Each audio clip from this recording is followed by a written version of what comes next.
All right, so today we're diving into something really cool about the Hebrew Bible, how it uses these powerful repeating patterns. You could almost call them narrative echoes to build these really deep and honestly sometimes challenging layers of meaning. You see, the Bible doesn't really do abstract philosophy. It's not a textbook. Instead, it tells stories, and these stories are designed to echo earlier ones. So the meaning isn't just spelled out for you, it kind of builds up with every repetition. It's almost like it's training you, the reader, to spot these connections across the whole library of scrolls. And that leads us right to our big question for today. We are going to trace one of the most powerful and, let's be honest, pretty uncomfortable patterns in the whole Bible. It's a pattern that links a rebellious prince from ancient Israel straight to the central event of Christianity, the crucifixion. And believe me, this connection is going to force us to really grapple with what it means to be cursed. So, to get started, we're not actually opening up the New Testament. Nope, we have to go way back into the Hebrew Bible, right into the court of Israel's most famous king, King David. And we're going to meet his son Absalom, a guy who is charismatic, incredibly ambitious, and in the end, just tragic. Okay, so who was this guy Absalom? Well, from the outside, he was the perfect prince. I mean, the text goes on about how incredibly good-looking he was, and he was famous for his hair, this long, magnificent hair that was a total symbol of his glory and his power. But underneath all that charm, he was a master politician, and he used every bit of that charisma to build a movement against his own dad. And he was smart about it, too.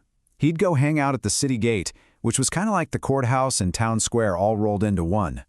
He'd stop people and say, "Hey, the king's too busy for you, but I'll listen. I'll get you justice."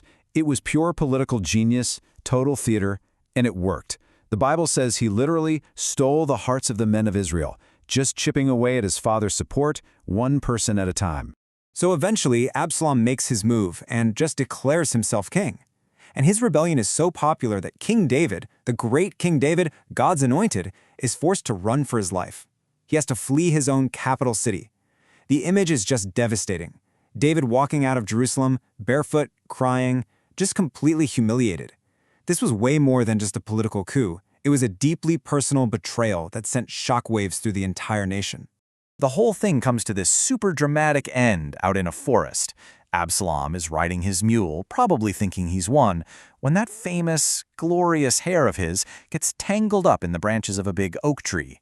The mule keeps going, and he's just left there, hanging, suspended between heaven and earth. The very symbol of his glory becomes the thing that dooms him. But listen, this is not just some random freak accident. For anyone reading this back then, that image was a clear verdict from God. So why was it a verdict? To get that, we have to rewind a bit and look at a very specific and, pretty brutal law from the Hebrew Bible. This is the legal precedent that would have popped into everyone's head immediately. Okay, so in the book of Deuteronomy, chapter 21, there's this whole legal process laid out for how to deal with a stubborn and rebellious son, a son who just completely rejects his parents' authority. It was a serious, formal community process designed to get rid of what they saw as a fundamental threat to the social fabric. And the law lays out a very clear sequence of events. First, you have the stubborn and rebellious son. He's brought for a public judgment at the city gate. Then, he's executed by stoning. And then, and this is the part that matters for our story, his body is hung on a tree. The final step is that he's considered cursed by God. And that act of hanging on a tree, that wasn't just for show. It was a formal public declaration of something profound. Yeah, the law couldn't be clearer. It says a hanged man is cursed by God.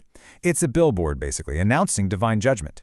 So when the ancient Israelites heard the story of Absalom, the ultimate rebellious son, hanging from that tree, they didn't need a commentary track. They knew exactly what that meant. It was a verdict handed down by God himself.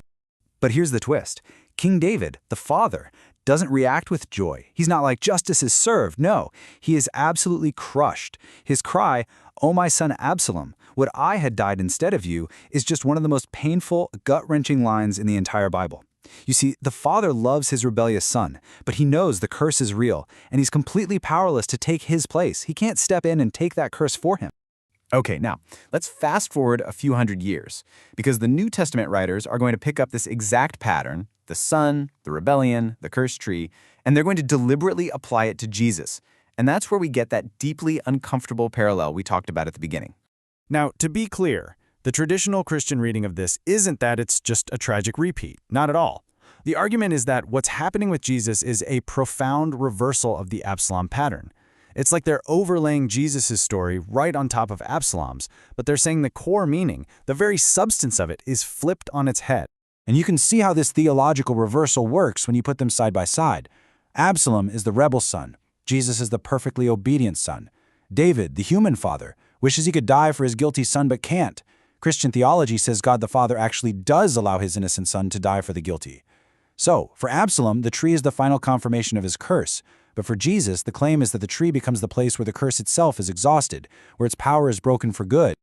Okay, but here's where it gets really interesting. What if, just for a moment, we read this pattern without the theological rescue plan of the resurrection? What if the parallel isn't a reversal at all? What if it's an uncomfortably, almost terrifyingly precise repetition? I mean, think about it. If you use the Hebrew Bible's own checklist for what the Messiah was supposed to do, establish an everlasting throne, crush Israel's enemies, bring about visible peace and justice, well, Jesus' life doesn't really check those boxes. In fact, it looks more like a disqualification.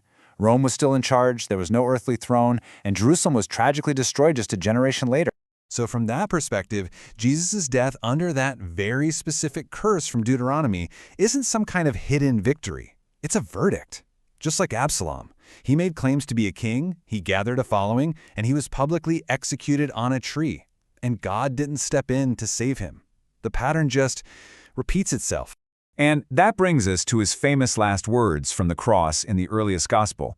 My God, why have you forsaken me? That is not a shout of triumph. That's a scream of utter abandonment. It's the sound of powerlessness, the cry of a son dying under a divine curse, whose father appears to have gone completely silent. So you see, this Absalom pattern isn't just a neat little key to a theological puzzle. No, it forces us to stand right on top of a fundamental interpretive divide, a deep fault line that runs through the entire biblical story. It leaves us with two totally different paths, two ways to read the very same pattern. On path one, Jesus dies like Absalom. He's another failed messianic figure. The curse is a final verdict, and history basically closes the case. But on path two, Jesus dies for Absalom and for all the other rebels. And on this path, the curse somehow becomes the very tool of victory, and history has to be ripped open again by a miracle. And that really is the heart of the matter. To get from path one, the verdict, to path two, the victory, you can't just tweak the interpretation. You have to believe that the clear legal meaning of being cursed on a tree has been completely flipped inside out, turned into its precise opposite.